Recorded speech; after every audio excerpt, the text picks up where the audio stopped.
आपको गुरु के प्रति समर्पित कर दिया है तो आपके मन में या स्वप्न में भी ये विचार नहीं आना चाहिए कि उन्हें क्यों, मुझे क्यों नहीं, उनको ऐसा क्यों, मेरे साथ ऐसा क्यों नहीं, उनको अभी प्रतिदिन मिल रहा है, मुझे क्यों नहीं मिल रहा, मुझे कब मिलेगा, कैसे होगा, क्या होगा।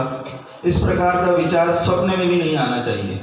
उन्होंने अपने जीवन का उदाहरण देते हुए बताया कि हम 3 अप्रैल के आसपास सदलगा से आचार्य भगवान के दर्शन के लिए सन 1975 3 अप्रैल को सदलगा से निकले आचार्य भगवान के दर्शन करने के लिए।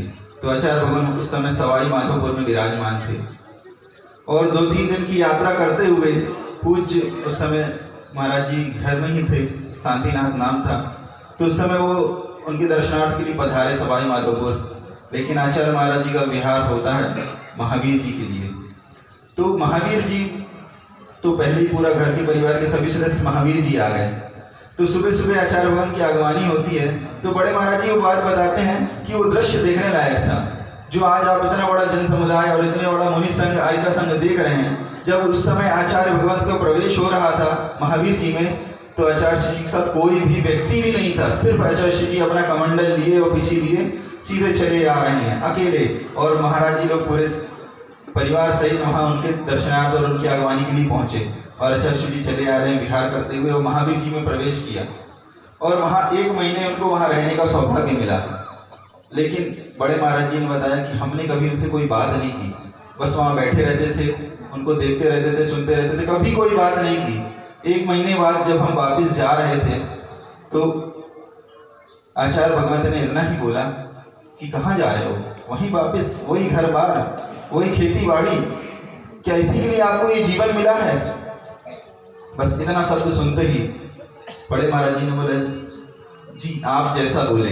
क्या उस समय से लेके आज तक वो प्रतिदिन सिर्फ एक ही शब्द बोलते हैं, जी। हमारी एनर्जी सिर्फ जी में ही लगाना है मुझे, कभी कोई प्रश्न नहीं, कभी कोई बात नहीं, ना कोई शंका ना समाधान, सिर्फ नीचे सिर करके उनकी बातों को सुनना है और जी बोलना है। तो इस प्रकार उस दिन भी उन्होंने स्वीकृति दे दी और उसी दिन आचार्य भगवंत ने उन्हें सन 1975 में ग्रीष्मकालीन वाचना के दौरान उन्हें आजीवन ब्रह्मचर्य व्रत प्रदान किया और उनकी ड्रेस चेंज कर दी और एड्रेस भी चेंज कर दिया। एड्रेस भी चेंज कर दिया और ड्रेस भी चेंज कर दी। और उसी दिन उन्होंने आचार्य भगवंत ने सर्वप्रथम पंचास्तिकाय ग्रंथ है उसका मंगलाचरण उनको उच्चारण कराया। अब जब मंगलाचरण उच्चारण कराया तो महाराज जी तो कन्नड़ भाषा भाषी, न उन्होंने संस्कृत का ज्ञान, न प्राकृत का ज्ञान, न हिंदी का ज्ञान, तो अब करें क्या? अब आचार्य महाराज जी ने लगभग 10-15 बार उस श्लोक को उनको सुनाया, उस गाथा को बार बार उच्चारण कराया, तो पढ़ते ही नहीं बने। और आचार्य बोल रहे हैं ध्यान से पढ़ो, ठीक ठीक पढ़ो, सही सही पढ़ो। अब बड़े महाराज जी मन मन सोच रहे जब मुझे सही गलत का ज्ञान नहीं तो सही सही पढ़ूं कैसे? फिर भी वो नीचे सिर करके सुन रहे और प्रयास कर रहे। 15-20 बार आचार्य भगवान ने उसका उच्चारण कराया लेकिन वो उच्चारण सही नहीं हो पाया। फिर भी प्रयास करते रहे, बस लगनशीलता के साथ डट गए और इस प्रकार उन्होंने वहाँ से विहार किया। आचार्य भगवंत ने भरतपुर होते हुए फिरोजाबाद चातुर्मास करने के लिए। तो रास्ते में एक दिन बड़े महाराज जी ने 7 बादाम लिए अपने हाथों में और बड़े महाराज जी ने आचार्य भगवान के चरणों में जाके 7 बादाम चढ़ाते हुए निवेदन किया कि मुझे सप्तम प्रतिमा के व्रत चाहिए। और आचार्य श्री जी ने तुरंत आशीर्वाद देते हुए सप्तम प्रतिमा के व्रत उन्हें प्रदान किए और विहार चलता रहा। अब क्या, पहुंच गए फिरोजाबाद। अब फिरोजाबाद में चातुर्मास प्रारंभ हुआ। अब बड़े महाराज जी अभी 2 दिन पहले भी यही चीज बता रहे थे कि जब हम फिरोजाबाद पहुंचे तो हमसे तो कुछ आता नहीं था। अब प्रतिदिन प्रवचन की श्रृंखला चलती थी। अब जब प्रवचन देने बैठते आचार्य तब आचार्य के प्रवचन इतने गूढ़ और रहस्यमय रहते कि उन्हें समझ में ही नहीं आते। 4-5-6 दिन हो गया। अब वो प्रतिदिन प्रवचन बड़े माई जी बोलते वो ऊपर से निकलते तो करें क्या, कुछ समझ में ही नहीं आता। तो उसी समय स्वाध्याय चल रहा था आलाप जैन सिद्धांत प्रवेशिका का। तो आचार्य महाराज जी प्रतिदिन वो जैन सिद्धांत प्रवेशिका पढ़ाते हैं। तो जब वो पढ़ाते तो एक दिन आचार्य भगवान ने पूछा कि ब्रह्मचारी जी समझ में आ रहा है क्या? तो बड़े महाराज जी ने ऐसे सिर हिला दिया। तो बोले बताओ क्या समझ में आ रहा है? और कुछ आ तो रहा नहीं था, सीधे नीचे सिर करके बैठ गए। उन्हें बहुत शर्म लगी। उस दिन से उन्होंने विचार किया, अब मुझे समझ में आए या नहीं आए, मैं तो अब इस पूरी किताब को रट लूंगा, याद कर लूंगा।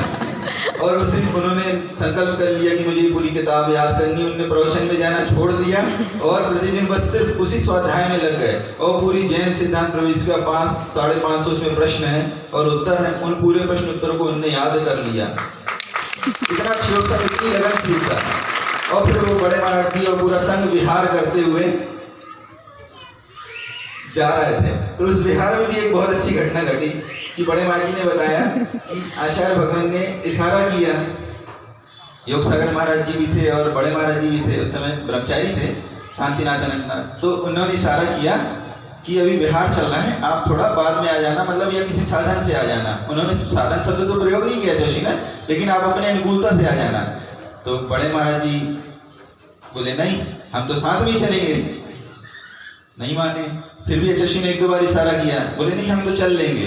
और उस दिन आचार्य श्री ने 27 किलोमीटर विहार किया। और बड़े महाराज जी की उम्र उस समय मात्र 17 वर्ष की थी। तब बड़े महाराज जी को समझ में आया कि जो गुरु बोलते हैं वो कुछ ना कुछ उद्देश्य को लेके बोलते हैं। उन्होंने मुझसे बोला, इशारा भी किया, लेकिन मैं माना नहीं। और उस दिन वो 27 किलोमीटर उन्होंने विहार किया।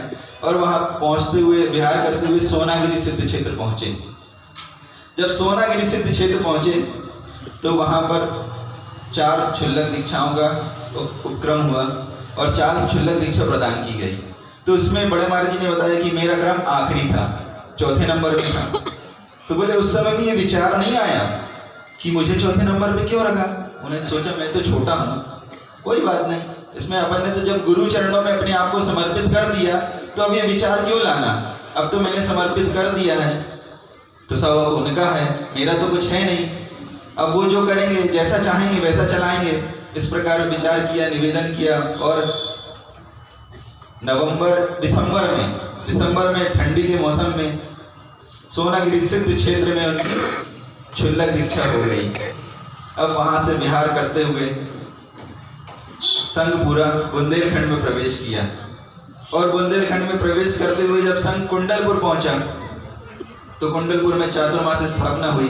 तो चातुर्मास में एक जो ब्रह्मचारी जी थे, जो सर्वप्रथम संघ में जिनकी एंट्री हुई थी, भीमसेन ब्रह्मचारी, उनकी दीक्षा नहीं हो पाई थी, किसी कारणवश उनको कुछ बीमारी हो गई थी। तो उनको क्षुल्लक दीक्षा प्रदान की गई सन 76 में कुंडलपुर में। और 1 महीने बाद पुनः आचार्य भगवान ने उन्हें एलक दीक्षा प्रदान कर दी। अब वो संघ के बड़े हो गए और हम वहीं के वहीं छोटे रह गए, आखिरी नंबर पे। फिर भी कोई विकल्प नहीं आया कि अभी मन में विचार नहीं आया कि मैं छोटा ही हूँ, कोई बात नहीं। अब जब वहाँ से चातुर्मास का आखिरी समय आया तो पूज्य योग सागर महाराज जी को एलक दीक्षा प्रदान कर दी गई। नियम सागर महाराज जी और बड़े महाराज जी फिर क्षुल्लक रह गए। और सबने बोला कि इनकी दीक्षा क्यों नहीं हुई। फिर विचार नहीं किया, कोई बात नहीं, गुरु जो सोचेंगे वो मेरे लिए सही सोचेंगे, उनका जो सोचना है वही सही है, किसी प्रकार का विकल्प नहीं। और अपनी साधना को आगे बढ़ाते रहे। अब वहाँ से विहार करते हुए नैनागिर आ गए। नैनागिर में फिर चातुर्मास की स्थापना हुई और नियम सागर महाराज जी को एलक दीक्षा प्रदान कर दी गई। अब सब संघ में सब एलक हो गए, महाराज जी के लिए क्षुल्लक बचे। क्या बात है। लेकिन फिर भी मन में विचार नहीं आया कि मेरा क्रम क्यों नहीं आया, मैं भी आखिरी। उन्होंने ये सोचा अपन तो छोटे हैं, अपन को क्या करना है, अपन तो अच्छे से आराम से अपनी साधना करो। फिर एक दिन अचानक चातुर्मास पूर्णता की ओर था और सन 78 में दीपावली का वो पावन अवसर था, सिद्ध क्षेत्र था नैनागिर।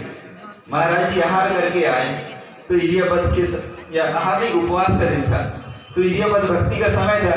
आचार्य ने बुलाया, दीपावली का दिन था, उपवास था निष्ठापन का। तो आचार्य ने बुलाया, सुनो ये दुपट्टा यहीं रख दो, क्या ये दुपट्टा यहीं रख दो और कायासर कर लो। बस देखते ही देखते सबने समक्ष उनकी एलक दीक्षा हो गई। बोला रख दो यहाँ दुपट्टा। बड़े महाराज ने दुपट्टा रख दिया। अब बड़े महाराज ने बोला देखो आखिर पुण्य का उदय आ ही गया कि अब मेरी भी एलक दीक्षा हो गई। और आराम से अपनी जीवन की साधना करते रहे और गुरु चरणों में समर्पित रहे। अब वहाँ से विहार करते हुए कहाँ? नैनागिर से राजस्थान गए, किशनगढ़ पंचकल्याणक के लिए। और पंचकल्याणक करते हुए वहाँ से संबंध सन 79 का चातुर्मास भुवन जी में संपन्न किया और वापस वहाँ से नैनागिर आ गए। फिर नैनागिर आए तो वहाँ शीतकालीन वाचना की और वहाँ से विहार करते हुए वो पावन सिद्ध क्षेत्र द्रोणगिरी पहुँच गए। अब जब द्रोणगिरी पहुँचे तो अचानक आचार्य महाराज जी ने फिर अनोखा काम तो करते ही गुरुदेव। आहार के पश्चात, इडियापत के पश्चात जब देखा कोई नहीं आसपास, खाली समय सागर महामनि रखे, मतलब एलक समय सागर जी ने, तो उनको बुलाया धीरे से, सुनो। बोले क्या? जी आचार्य जी, उन्होंने बोला। बोले अभी केसलोच में कितना समय बाकी है, आपका समय हो गया क्या? तो बोले नहीं, अभी 5-10 दिन बाकी है। अच्छा, तो केसलोच कर लोगे क्या? तो बड़े महाराज जी बोला, गुरु जी पूछ रहे हैं तो कुछ ना कुछ राज होगा, अपन को क्या है, वो बोल रहे हैं जी। बस उन्होंने फिर जी बोल दिया जी।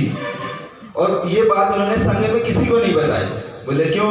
अभी बताया बड़े महाराज जी ने कुछ दिन पहले पूर्व, जब माता जी लोगों ने पूछा कि आपकी दीक्षा दिवस के दिन क्या भूमिका बनी थी, तो बड़े महाराज जी का बहुत अच्छा उत्तर था, भूमिका, जब कोई भूमिका बनेगी जब किसी को कुछ ज्ञात हो, भूमिका का समय ही नहीं था, मुझे भी कुछ ज्ञात नहीं था। तो उन्होंने बोला कि किसी को नहीं बताना, ऐसा मन में विचार किया, क्योंकि अगर बताएंगे तो गुरु जी स्वयं बता देंगे, या किसी को बोला होगा तो उसको बता देंगे, मैं क्यों बताऊं कि किस लोग के लिए बोला है। बस चुपचाप वो मंदिर में जाके बैठ गए और रात्रि का समय था और उन्होंने केसलोच प्रारंभ कर दिए। अभी किसी को कुछ ज्ञात नहीं है कि क्या उपक्रम चल रहा है।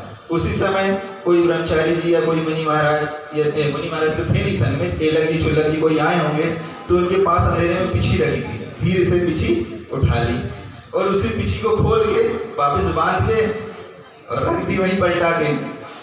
अब बड़े महाराज उस समय लाइट तो अंधेरा था, मंदिर के अंदर ही सोते थे, वहीं विश्राम करते थे, केसलोच किया। और बस थोड़ी देर बाद आचार्य महाराज जी ने बोला बुलाओ उनको, और एक तखत लगवा दिया वहाँ, और तखत में बड़े महाराज जी को बैठा दिया।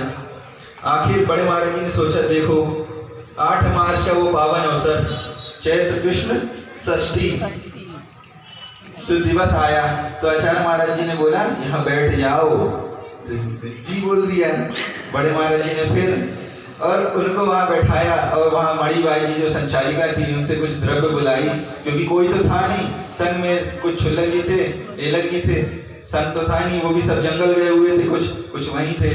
और नीचे जो आश्रम था, बाकी लोग ब्रह्मचारी वगैरह वहाँ थे, कोई ऊपर आ ही नहीं पाया। बस उस द्रव्य से, थोड़ी सी लौंग से बड़े महाराज जी के दीक्षा संस्कार प्रारंभ हो गए।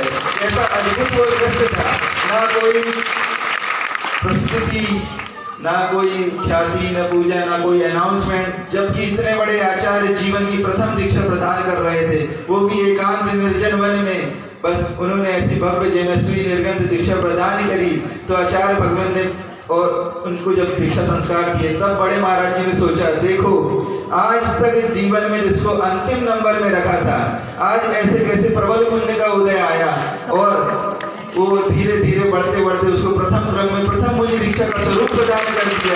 देखो इसमें कविता की समर्पण, ये वो समर्पण बड़े महाराज जी का, जिन्होंने जीवन में उस गुरु कृपा पे कभी भी संशय नहीं किया, सिर्फ मौन रूप से स्वीकार करता रहा। ये नहीं सोचा कि मुझे जीवन में अभी क्यों नहीं, बाद में क्यों, मुझे अभी तक नंबर क्यों नहीं आ रहा, उनको क्यों प्रथम दी हुई, मुझे क्यों नहीं दी। ये था उनके समर्पण का भाव, क्योंकि जब माटी समर्पित होती है तो गागर बन जाती है, जब माटी समर्पित होती है तो गागर बन जाती है, और बूंद समर्पित होती है तो सागर बन जाती है, और जब बीज समर्पित होता है, और जब बीज समर्पित होता है तो वृक्ष बन जाता है, और जब एक संसारी प्राणी गुरु चरणों में समर्पित होता है तो वो संत बन जाता है, और जब एक संत प्रभु चरणों में समर्पित होता है तो वो अरिहंत बन जाता है और सिद्ध भगवंत बन जाता है। यही है समर्पण का राग। आज तक जो भी समर्पित हुए हैं, समर्पण किया है जिन्होंने अपना, वो भगवान बन गए हैं। ऐसे ही पूज्य बड़े महाराज जी ने आचार्य भगवंत के चरणों में अपने आप को समर्पित किया,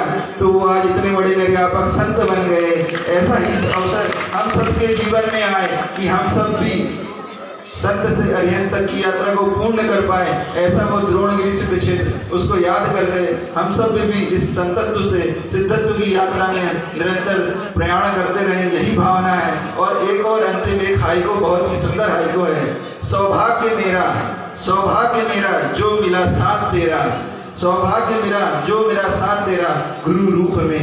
यही भावना के साथ मैं उन बड़े महाराज जी के चरणों में, पूज्य संता सागर महाराज जी के चरणों में और पूरे मुनि संघ के चरणों में और आचार्य वंत के चरणों में अपनी भावना को प्रेषित करता हुआ कि हम भी सिद्धत्व की यात्रा तक को पूर्ण करते हुए सिद्धत्व पद को प्राप्त करें। इसी भावना के साथ अहिंसा परमो धर्म की जय। व्यापक श्रवण महामुनि श्री समय सागर जी मुनि महाराज जी की जय। 3 कम 9 करोड़ महामुनि राजों की जय। बोधि समाधि परिणाम शुद्धि स्वात्मोपलब्धि सौख्य सिद्धि चिंतामणि चित्त वस्तुदाने त्वं वंदमानस्य ममास्तु देवी।